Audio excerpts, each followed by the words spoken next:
Hello friends, I am Kirti and welcome back to my channel. Patwari का second shift का 25 मार्च का आज का पेपर हो गया है और इसके कुछ क्वेश्चंस जो हैं वो मिले हैं और पूरा ही एनालिसिस है। साथ में फर्स्ट शिफ्ट के भी सारे क्वेश्चन हैं और दोनों में पैटर्न कहाँ से क्वेश्चन आ रहे हैं, आखिर ये क्वेश्चन स्टूडेंट्स स्कोर क्यों नहीं कर पा रहे हैं, ये इंपॉर्टेंट बात है। देखो, पहला क्वेश्चन जो है ये है सबसे अच्छा कोयला कौन सा है। ठीक है, बेसिक क्वेश्चन है, सबसे अच्छा कोयला कौन सा है। ठीक है, कौन सा है? एंथ्रेसाइट कोयला। सबसे अच्छा कोयला कौन सा है? एंथ्रेसाइट। ठीक है, एक ये क्वेश्चन पूछा गया है, एंथ्रेसाइट याद रखेंगे, सबसे अच्छा कोयला एंथ्रेसाइट। रीवा पन्ना के पठार से कौन सा जलप्रपात निकलता है? कौन सा वाटरफॉल निकलता है रीवा पन्ना के पठार से? रीवा पन्ना के पठार से कौन सा वाटरफॉल निकलता है? तो चचाई, चचाई। ठीक है, चचाई ही निकलता है और केवटी भी है। ठीक है, रीवा पन्ना के पठार में चचाई, केवटी और ओडा तीन है। अब इनमें से ऑप्शन में कौन सा था? जो भी ऑप्शन में होगा वो उसका करेक्ट आंसर है। तीन याद रखेंगे, रीवा पन्ना के चचाई है जो कि बीहड़ नदी पर है, ये भी क्वेश्चन आता है, केवटी और ओडा। ठीक है, चचाई और केवटी ज्यादा फेमस है रीवा पन्ना के पठार के। नेक्स्ट है, मध्य प्रदेश की सबसे ऊंची चोटी कौन सी है? बेसिक क्वेश्चन है, हर एग्जाम में रिपीट होता है। मध्य प्रदेश की सबसे ऊंची चोटी, ठीक है, कौन सी है? धूपगढ़। अब उसमें भी महादेव पूछ लिया है। ठीक है, और धूपगढ़ में भी महादेव। और भोजपुर के शिव मंदिर, शिवलिंग की ऊंचाई कितनी है? ठीक है, भोजपुर की शिवलिंग की ऊंचाई पूछी है। भोजपुर के शिवलिंग की ऊंचाई, भोजपुर की शिवलिंग की ऊंचाई कितनी है? तो अब ये एग्जैक्ट नहीं मिल पाया है क्वेश्चन कि उसके सहित पूछी है, उसके बेस आधार के सहित या बिना आधार के। इसके दो आंसर बनते हैं। भोजपुर के शिवलिंग की ऊंचाई का 7.5 फीट। ठीक है, अगर बिना केवल शिवलिंग की और आधार सहित हो तो फिर होता है 40 फीट। इनमें से कौन सा ऑप्शन था, ये उसके ऊपर डिपेंड करेगा कि ऑप्शन उसमें वहां पे कौन सा था। 7.5 फीट है वैसे तो, और मीटर में देखें 2.3 मीटर। ठीक है, कुछ भी हो सकता है। और कौन सा मुगल साम्राज्य शासक नहीं था? ठीक है, अब कौन कौन से ऑप्शन थे ये नहीं बता पाए स्टूडेंट, कौन सा मुगल शासक नहीं था। मुगल शासक के से क्वेश्चन है। और साइंस से जो है तीनों सब जगह से क्वेश्चन आ रहे हैं, फिजिक्स केमिस्ट्री बायो से बराबर क्वेश्चन आ रहे हैं। और जो क्वेश्चंस आ रहे हैं, कंप्यूटर नॉर्मल आया है, लैंग्वेजेस से क्वेश्चन है, शॉर्टकट की से क्वेश्चन है, और सिंपल जो वो फुल फॉर्म होते हैं वहां से क्वेश्चन है। वैन का भी आया है, WAN, वैन, वैन का भी आया है फुल फॉर्म। और सुबह की अभी ये प्रबंधन के जो क्वेश्चन है, अब कोई पढ़ने से मतलब है नहीं, बेसिक क्वेश्चन आ रहे हैं क्योंकि। ठीक है, बेसिक प्रबंधन पढ़ लिया और उसमें से आपको बन जाएंगे। ये जो क्वेश्चन है, पैटर्न जो समझ में आ रहा है, इतना ज़्यादा टाइम वेस्ट करने से कोई मतलब नहीं है। ठीक है, रोज रोज का रिव्यू घंटे घंटे भर का देखने का। मेन जो क्वेश्चंस आ रहे हैं, ये जो क्वेश्चंस फंसे हैं ये कहाँ से हैं? करंट के क्वेश्चन भी जो पूछे जा रहे हैं। ठीक है, सुबह की शिफ्ट में क्वेश्चन पूछा गया है, कल भी पूछा गया था। डॉक्टर लीला जोशी को पद्मश्री किस क्षेत्र में दिया गया है? कल क्वेश्चन, लीला जोशी को पद्मश्री किस क्षेत्र में दिया गया है, ये क्वेश्चन पूछा था। ठीक है, व्यापम अपने पुराने क्वेश्चन रिपीट कर रहा है। जो अभी एग्जाम हुई है रिसेंट में, कांस्टेबल की, SI की जो एग्जाम हुई है, आबकारी वगैरह, उनके क्वेश्चन एज इट इज डाले जा रहे हैं और कोई भी व्यापम के नए क्वेश्चन नहीं है। तो नया करंट अफेयर्स आपको नहीं पढ़ना है, जो क्वेश्चन में आ गया है पिछले साल का पुराना करंट अफेयर्स आ रहा है। और अभी जो पेपर हुए हैं व्यापम के, उन्हीं से एज इट इज क्वेश्चन उठ के आ रहे हैं। कांस्टेबल, SI, अगर आप पेपर आपके पास है लगा सकते हैं तो लगा लीजिए। वहीं से कंप्यूटर फंस रहा है, GK फंस रहा है, साइंस फंस रही है, और ये लोग करंट अफेयर्स के नए क्वेश्चन कोई भी नहीं डाल रहे हैं। तो नया करंट अफेयर्स आप लोग बिल्कुल भी नहीं पढ़ेंगे क्योंकि आ ही नहीं रहा है। आएगा भी तो नवंबर दिसंबर तक का ही दे रहे, अभी जनवरी फरवरी का दे ही नहीं रहे। ठीक है, इस साल का 2023 का पुराना, चूंकि SI की और कांस्टेबल की और व्यापम की अदर एग्जाम जो हुई हैं अभी उनमें पूछ लिया गया है, वही क्वेश्चन एज इट इज उठा रहे हैं। और अभी मैंने ऐसे क्वेश्चन तैयार किए हैं जो कि मैं अभी आप लोगों को कराती हूँ, इसमें आप देख लीजिए थोड़े से।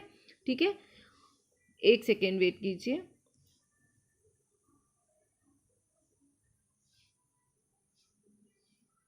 शाम ये जो क्वेश्चंस हैं वो मैंने बना के रख ली है PDF। रात में आपको अपलोड कर देंगे, मिल जाएगी PDF। ठीक है, तो वो सारे क्वेश्चन जो हैं वो आप लोग लगा लीजिए जो कि ऐसे की एग्जाम में आए हैं और वहीं से क्वेश्चन आ रहे हैं। सुबह क्वेश्चन जो था, डुमना एयरपोर्ट कहाँ पर है? जबलपुर में है। पुनासा कहाँ पर है? ठीक है, तो खंडवा जिले में, किस जिले में है? कल्याण सिंह को पद्म विभूषण किस क्षेत्र में दिया गया? कल्याण सिंह को पद्म विभूषण, सुबह का क्वेश्चन है, किस क्षेत्र में दिया गया?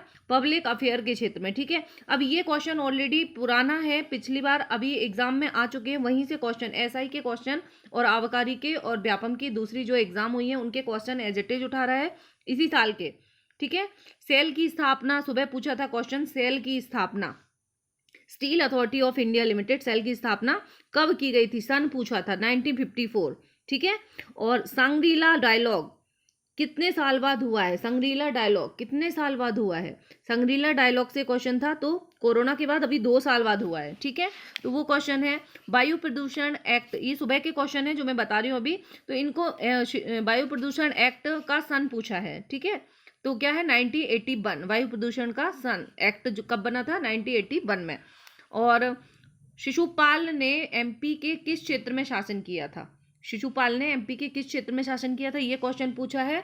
तो शिशुपाल ने कहाँ किया था? चंदेरी में शासन किया था। ठीक है, चंदेरी में। चंदेरी का राजा कौन था? कल ये क्वेश्चन पूछा था, कीर्तिपाल।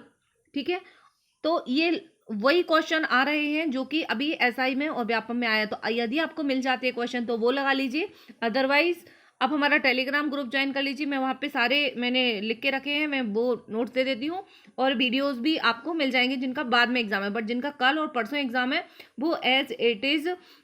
अभी मैं थोड़े से क्वेश्चन डाल देती हूँ, इतने सारे क्वेश्चन डालना तो पॉसिबल नहीं है, लेकिन जो ट्रेंड समझ में आया है वो यही है कि ये नए क्वेश्चन नहीं बना रहे हैं, इन्होंने पूरे पुराने क्वेश्चन उठाए हैं, और जो उठाए हैं वो सारे एसआई कांस्टेबल की जो अभी एग्ज़ाम हुई थी वो, और प्लस आबकारी की एग्ज़ाम और व्यापम की जो और भी अभी 2-3 एग्ज़ाम हुई हैं उनका क्वेश्चन एज इट इज़ आ रहा है। ठीक है, सुबह एक क्वेश्चन था, देखो परसों लीला सिंह, रात में क्वेश्चन पूछा था कल, लीला सिंह को किस क्षेत्र में दिया गया है, और आज सुबह की शिफ्ट में क्वेश्चन पूछा है उसी के ऊपर, और वही question same to same repeat हुआ है कांस्टेबल की एग्जाम में। ठीक है, तो सन पूछ लिया है, तो 2020 का पद्मश्री पूछा है। अब ये अभी का पद्मश्री नहीं पूछ रहे हैं, अभी जो मिल गए हैं, पिछले साल का भी नहीं पूछा, 2 साल पहले का पूछा है उन्होंने। ठीक है, तो वो पुराने क्वेश्चन ही उठा रहे हैं, आपको नया नहीं पढ़ना है, और इस पे क्योंकि एक कहीं पे फोकस हो सकते हैं। ठीक है, तो कराटे एसोसिएशन की स्थापना किस सन में हुई? पहले पूछ लिया था जबलपुर में हुई, अब कहाँ किस सन में हुई? तो सन है 79, कराटे एसोसिएशन। ठीक है, और कराटे अकेडमी है भोपाल में, एसोसिएशन है जबलपुर में। ये सारे क्वेश्चन जो है वो रिपीटेड है, और इनको आप ध्यान रखिए। पुराने क्वेश्चन यदि आपको मिल जाते हैं तो कीजिए। और IBM का IBM 1401 क्या है, किस श्रेणी का कंप्यूटर है, HTML का फुल फॉर्म क्या है। ठीक है, एक टोर में कितने पास्कल होते हैं, प्रकाश वर्ष, खगोलीय दूरी, एक प्रकाश वर्ष किसकी मात्रक है? ठीक है, प्रकाश वर्ष जो है खगोलीय दूरी की। तो ये जो दूरियां हैं यूनिट है, यहाँ से तो एक क्वेश्चन आ ही रहा है, फिक्स हो गया, डेली आ रहा है। दूरी का मात्रक मीटर है, ये भी क्वेश्चन पूछा है ना। तो ये सबसे अच्छी मिट्टी, भारत में सबसे उपजाऊ मिट्टी कौन सी है? जड़ोल मिट्टी। भारत में कंपनी अधिनियम कब पारित हुआ? 2013 में। ये सारे क्वेश्चन जो हैं ये पुराने क्वेश्चन हैं, यदि आपके पास है कोई PDF तो पढ़ लीजिए, अदरवाइज मैं आपको डाल दूंगी। ठीक है, और अब ज़्यादा एनालिसिस या देखने के या इतना पढ़ने की ज़रूरत नहीं है, जितना आपने पढ़ा है उसी को बार बार रिवाइज कीजिए अगर आपका 1-2 दिन में पेपर है तो, और शांति से कूल माइंड से अपने क्वेश्चंस लेने की कोशिश कीजिए। ठीक है, और कंप्यूटर, हिंदी, इंग्लिश और रीजनिंग, यहाँ से आप अच्छे क्वेश्चन बना सकते हैं। प्रबंधन बुक्स से नहीं आ रहा है, जो पटवारी की प्रबंधन की जो बुक निकाली गई है उनसे क्वेश्चंस नहीं आ रहे हैं, कॉमन सेंस बेस्ड क्वेश्चन है।